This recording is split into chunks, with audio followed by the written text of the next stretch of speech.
dengan dilengkapi dengan surat keterangan dokter pemerintah. Tapi sekarang lebih dari 2 hari dia harus cuti sakit. Itu diberhentikan. Diberhentikan Sebagai PNS, diberhentikan dengan hormat sebagai PNS. Biasanya sakit-sakit berat nih, misalnya stroke atau gila, misalnya seperti itu. gimana Tergantung, gitu? karena masing-masing. Ada yang flu aja dia sudah mau meninggal. Kalau keguguran bagaimana?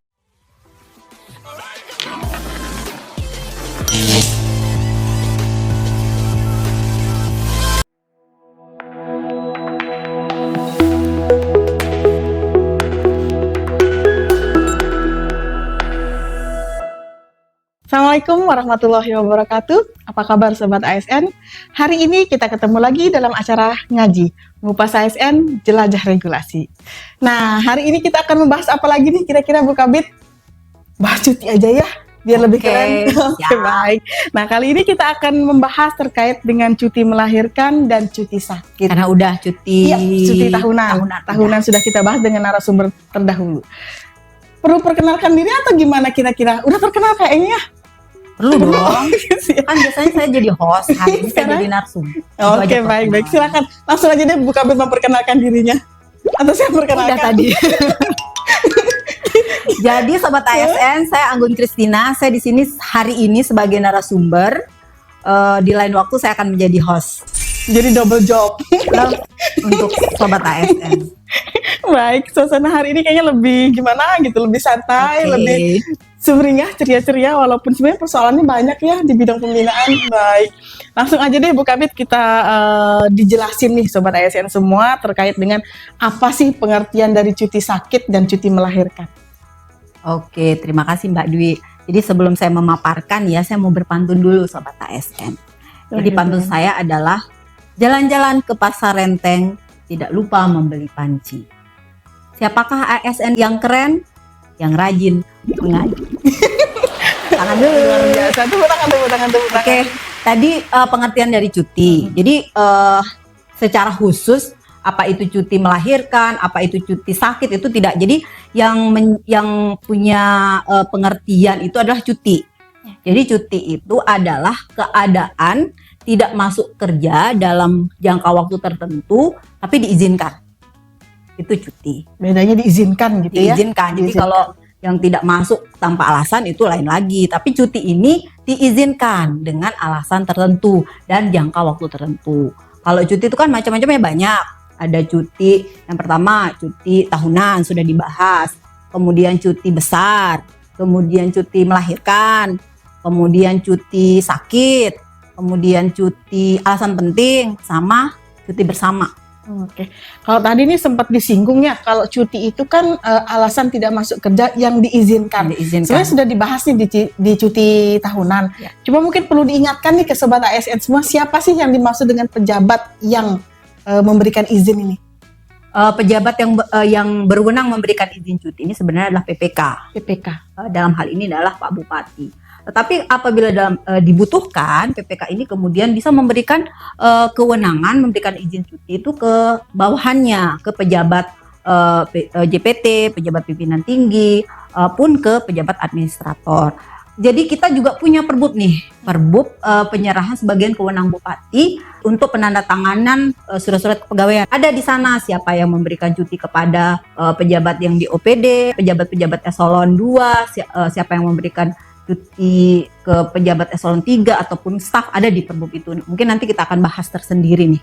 Oke, siap. Jadi itu Sobat ASN semuanya bahwa pejabat yang ditunjuk itu tergantung dari perbub. Nanti dibaca kewenangannya ada di perbub. Oke, siap. Jadi kalau sudah tadi dijelasin bahwa cuti itu adalah alasan tidak masuk kerja yang diizinkan oleh pejabat yang berwenang. Kemudian kalau tadi kita sudah sepakat nih, kita hari ini akan membahas terkait dengan cuti melahirkan dan cuti sakit. Mungkin Sobat ASN semua bisa dijelasin nih oleh Bu Kabit terkait dengan berapa sih lamanya waktu untuk cuti melahirkan dan cuti sakit. Kalau cuti melahirkan itu paling lama 3 bulan. 3 bulan paling lama. Kalau cuti sakit itu paling lama 1,5 tahun. 1,5 tahun. Lama juga ya. Itu ada ketentuannya enggak? Ada dong. Gimana? Jadi kalau cuti melahirkan ini syaratnya yang mendapatkan ini adalah dia harus perempuan. Jelas. Karena laki-laki dan tidak sudah menikah, gitu kan. melahirkan dan Jadi sudah menikah yang gitu ya. melahirkan yang diberikan cuti melahirkan ini adalah PNS perempuan yang melahirkan.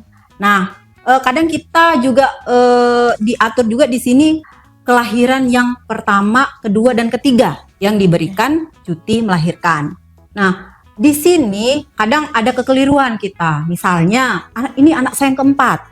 Ya. Ini anak saya keempat. Baru melahirkan anak keempat, ini baru jadi PNS. Berarti terhitung itu kelahiran pertama. Oke, berarti Ya. bukan melihat ini anak keberapa, bukan, tetapi itu kelahiran yang keberapa sejak si Dia perempuan ini menjadi PNS. Wah, menarik ya informasi. Jadi harus ini ya, harus iya, kita kenal jadi benar-benar. ini anak saya kelima, tetapi kelahiran kedua sejak jadi PNS, maka itu terhitung sebagai kelahiran kedua. Jadi tetap mendapatkan hak cuti melahirkan sebanyak 3 bulan. Oke. Kalau keguguran bagaimana? Nah, kalau keguguran itu dia berhak mendapatkan cuti 1,5 bulan. Sama, beda tadi Beda, 3 bulan. Ini ya. 1,5 bulan. 1,5 bulan dia mendapatkan cuti karena, tapi itu terhitung cuti sakit nanti, bukan Oke, cuti bukan melahirkan. cuti melahirkan. Ya. Berarti meskipun keguguran udah berapa kali keguguran, ketika mau mengambil hak cuti melahirkan masih terhitung yang pertama. Ya, seperti itu. Kalau itu kelahiran pertama. Iya, kalau itu kan. Jadi kalau misalkan keguguran pertama dia dapat cuti sakit 1,5 bulan. 1,5 Keguguran kedua dapat cuti sakit 1,5 bulan. Nah, ketika berhasil melahirkan tidak keguguran itu akan mendapatkan cuti melahirkan. Nah, bagaimana kalau misalnya ini cuti anak keempat? Iya. Bukan anak keempat, kelahiran keempat. Kelahiran Maka keempat. dia akan berhak mendapatkan cuti besar selama cuti melahirkan. Kalau cuti besar kan kita boleh 5 bulan tuh. Iya. Tetapi karena ini melahirkan maka diambil sebanyak cuti melahirkan. Dan itu ada batasan nggak? Misalnya hanya sampai anak keempat atau sampai 6, 7, Yang ke 8? seterusnya. Seterusnya tetap dapat ya, cuti. berarti Cuman artinya ini kembali ke kebijakan yang memberikan cuti. Walaupun dia kelahiran pertama, apabila diperlukan misalnya dia dikasih hanya 2 bulan boleh, dikasih Tergantung. maksimal boleh. Jadi tergantung lagi sama si atasannya. berarti yang 3 bulan ini adalah maksimal. Maksimal. Oke, baik. Jadi banyak informasi baru nih ya untuk sobat ASN semua, bahwa kalau untuk anak kelahiran keempat dan seterusnya mendapatkan cuti besar. Cuti besar. Kalau keguguran dapat cuti sakit Cuti 1,5 bulan paling Maksudnya, lama. banyak nih yang bertanya, ini anak saya yang keempat, tetapi saya baru jadi PNS nih sejak anak saya yang kedua, berarti masih berhak. Berhak untuk kelahiran ketiga, karena jadi kita tidak lagi untuk cuti ini, untuk cuti melahirkan tidak lagi kita berkata anak tetapi kelahiran ke berapa sejak dia diangkat sebagai PNS. Oke. Gitu. Nah, kalau ada satu kasus nih, misalnya cuti melahirkan anak pertama, dia berada di instansi mungkin Pemkot Mataram, Ya. pindah ke Lombok Tengah, Ya. kelahiran anak yang kedua. Nah, ini masuk kategori sebagai apa? Misalnya nanti anak yang keempat dapat nggak atau gimana? Dia beda Jadi instansi. tetap walaupun beda instansi, selama dia menjadi PNS Republik Iya. Indonesia, jadi tetap Terhitung sebagai kelahiran keempat. Pokoknya sejak dia diangkat sebagai PNS. Meskipun soalnya bakal ada yang ngeles nih, dulu saya kelahiran anak pertama, saya tuh berada di instansi lain loh, misalnya Kota Mataram. Nanti saya pindah ke Praia, anak kedua, tetapi tercatat sebagai kelahiran pertama, nah seperti itu. Enggak seperti itu. Oke, siap. Jadi Sobat ASN semua sekarang udah jelas ya, bahwa yang dihitung adalah kelahirannya terhitung sejak jadi PNS, bukan terhitung dari kapan Anda menjadi PNS di Lombok Tengah. Oke, siap. Nah, sekarang sudah dijelasin nih terkait dengan cuti melahirkan tadi, terus cuti sakit tadi berapa? 1 tahun setengah. 1 tahun setengah. 1 tahun setengah. Nah, kalau tadi keguguran kan dikasih cuti 1 bulan setengah. 1,5 bulan. 1,5 bulan. Itu mengurangi jatah yang 1,5 tahun tadi nggak? Atau gimana? Maksudnya gimana? Misalnya gini, saya keguguran. Enggak. Oh, enggak. Jadi terpisah deh ya? Terpisah. Oke, siap. Jadi gimana? Jadi untuk cuti melahirkan atau cuti sakit itu tidak mengurangi jatah cuti tahunan. Yang mengurangi jatah cuti tahunan hanya cuti besar. Hanya cuti besar mengurangi jatah yang mengurangi jatah cuti Kalau udah tahunan. dapat cuti besar nggak dapat cuti tahunan? Di tahun bersangkutan tidak. Oke, siap. Jadi udah jelas ya. Berarti kan kalau tadi cuti besar kan anak yang keempat dan seterusnya. Berarti kalau sudah dapat ngambil cuti besar nggak dapat cuti tahunan. Ya. Kalau cuti melahirkan ngambil cuti tahunan boleh? Boleh. Boleh. Dan cuti-cuti yang lainnya? Boleh. Dalam tahun yang bersangkutan boleh, tetapi itu kembali lagi izin pimpinan, izin yang memberi kepada. Jadi ini cuti mulu gitu. Bisa saja karena karena tugas misalnya. Artinya begini, surat cuti itu sudah ditanda tangan pun ketika ada sesuatu yang mendesak, ada tugas yang ini bisa kemudian dipanggil kembali untuk bekerja yang si cuti ini. Seperti itu. Nah, jatah cutinya kemudian ditangguhkan lah istilahnya. Ditangguhkan nanti kalau mengambil lagi bisa. Jadi tidak akan mengurangi hak dari PNS. Oke, baik. Nah, kalau terkait dengan cuti sakit tadi sudah disinggung bahwa cuti sakit ini kan 1,5 tahun ya. 1,5 tahun. Ini ada kriteria nggak siapa saja yang misalnya ini saya diprotes nih gara-gara cuti sakit ini. Kategori yang seperti apa sih yang dapat gimana gitu? Yang sakit dong. Nah, maksudnya sakitnya seperti apa? Apakah flu biasa atau gimana? Tergantung karena masing-masing. Ada yang flu aja dia sudah mau meninggal. Ada yang ada yang flu biasa-biasa aja seperti itu kan. Jadi tergantung orang masing-masing seperti itu kan. Nah, untuk cuti sakit ini kalau misalkan cutinya sehari, dia dengan surat keterangan dokter. Surat keterangan dokter. Nah, kalau dia lebih dari 2 hari, artinya 2 hari ke atas dia sakit, dia ambil cuti sakit. Nah, selama ini yang terjadi di kita, walaupun dia 3 hari sakit, dia hanya melengkapi surat keterangan dokter bahwa dia izin sakit itu. Padahal surat izin sakit hanya apabila dia sakit selama 1 hari. Emang dulu dengan aturan yang lama dia antara 2 sampai 14 hari dia boleh dengan izin izin sakit dengan dilengkapi dengan surat keterangan dokter pemerintah. Tapi sekarang lebih dari 2 hari dia harus cuti sakit. Pimpinan menerbitkan surat cuti sakit itu dengan keterangan dokter itu tadi apabila dia sakit lebih dari 2 hari. Jadi dengan cuti sakit. Nah, cuti sakit ini paling lama sebenarnya 1 tahun, tetapi dapat kemudian diperpanjang 6 bulan seperti itu. Tetapi dengan ada pemeriksaan dulu dari tim pemeriksa kesehatan. Itu siapa timnya? Timnya itu tim dokter dari RSUD, tetapi timnya ini adalah tim yang ditetapkan oleh Kementerian Kesehatan. Jadi Kementerian Kesehatan menetapkan tim pemeriksa kesehatan untuk PNS. Itu ada kita punya SK-nya. Dan orang-orangnya kebetulan yang menjadi ketua tim adalah dokter di rumah sakit, kemudian anggota-anggotanya juga dari dokter di RSUD Praya.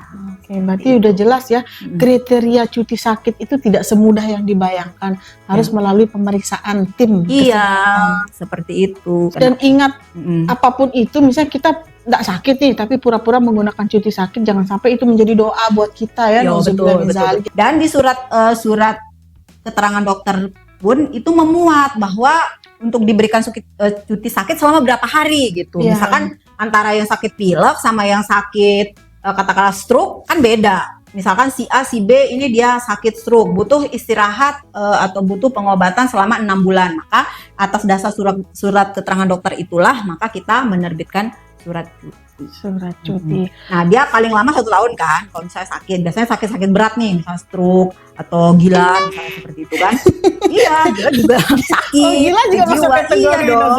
Artinya dia kemudian melakukan pengobatan atau terapi lah kalau misalkan dia gila nih, atau pengobatan di rumah sakit misalnya kalau yang stroke atau yang berat-berat, yang biasanya kan yang nggak bisa berdiri, yang bisa bekerja itu kan yang stroke itu. Sakit berat. Setelah 1 tahun diberikan cuti dapat diperpanjang selama 6 bulan dengan surat keterangan tim dokter itu tadi, tim pemeriksa kesehatan. Nah, setelah selama 6 bulan dia ternyata tidak sembuh, seperti itu gimana? Itu diberhentikan sebagai PNS, diberhentikan dengan hormat sebagai PNS karena ketidakmampuan jasmani dan rohani istilahnya. Nanti kan kita bahas di pemberhentian PNS. Jadi itu setelah 6 bulan dikasih perpanjangan, diperiksa lagi nih sama tim dokter bahwa ternyata dia tidak punya kemampuan lagi untuk bekerja seperti itu, sehingga atas dasar hasil pemeriksaan itu kita kemudian melakukan pemberhentian kepada PNS tersebut.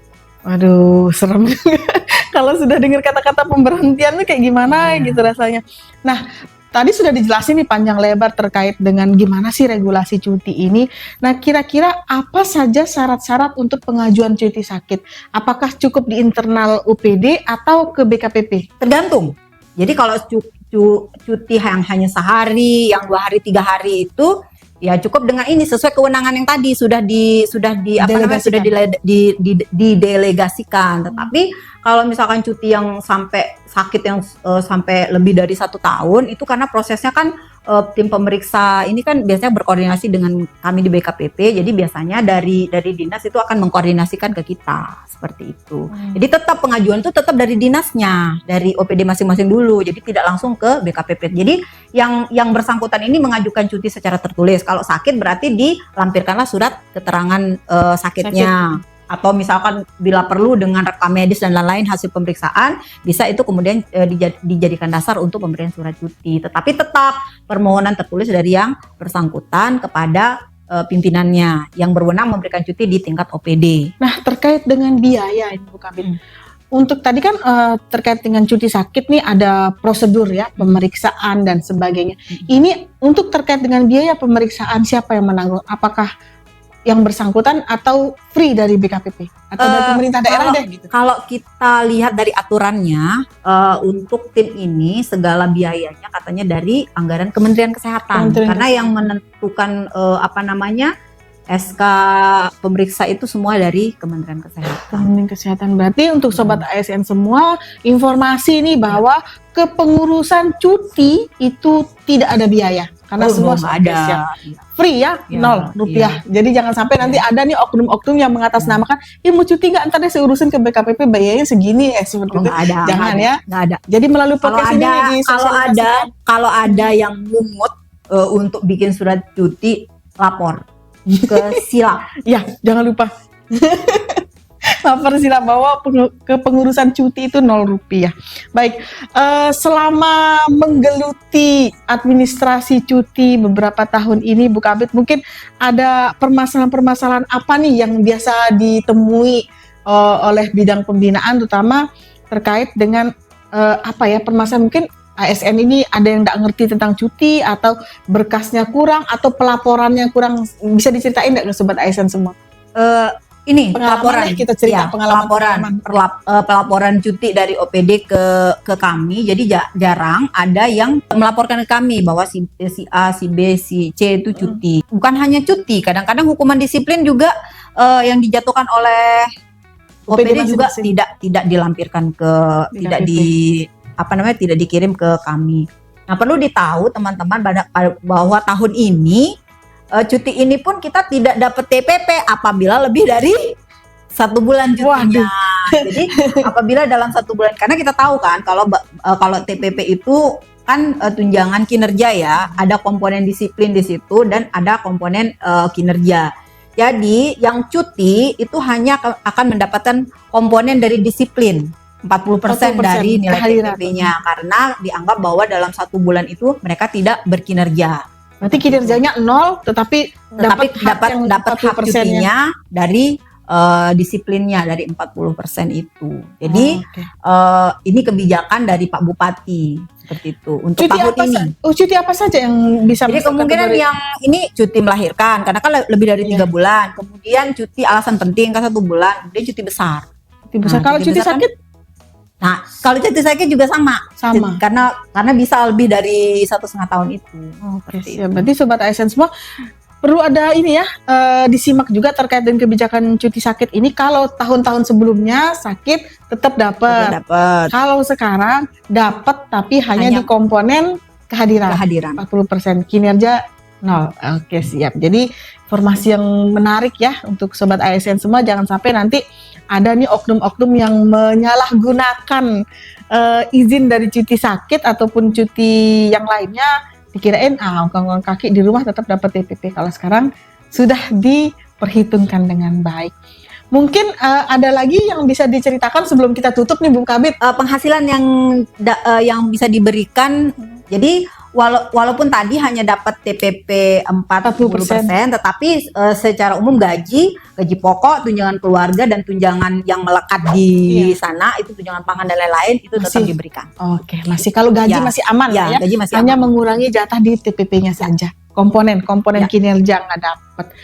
Oke, Sobat ASN semua, itu tadi sudah kita bahas terkait dengan cuti melahirkan dan cuti sakit. Untuk Sobat ASN semua yang ingin mengajukan pertanyaan atau ada hal-hal yang kurang jelas dari obrolan kita hari ini, silahkan melalui komen di link YouTube kita. Baik, sebelum kita tutup, Bu Kabid menyampaikan quotes atau kata-kata mutiara buat Sobat ASN semua, silahkan. Tadi udah pantun. Oh, sudah pantun, berarti cukup itu saja? Cukup itu aja. Oke, nanti di episode selanjutnya kita dengarkan quotes atau kata-kata bijak dari Bu Kabid kita. Baik, terima kasih Sobat ASN semua atas perhatiannya untuk hari ini. Sampai jumpa di episode ngaji selanjutnya. Wassalamualaikum warahmatullahi wabarakatuh. Dah.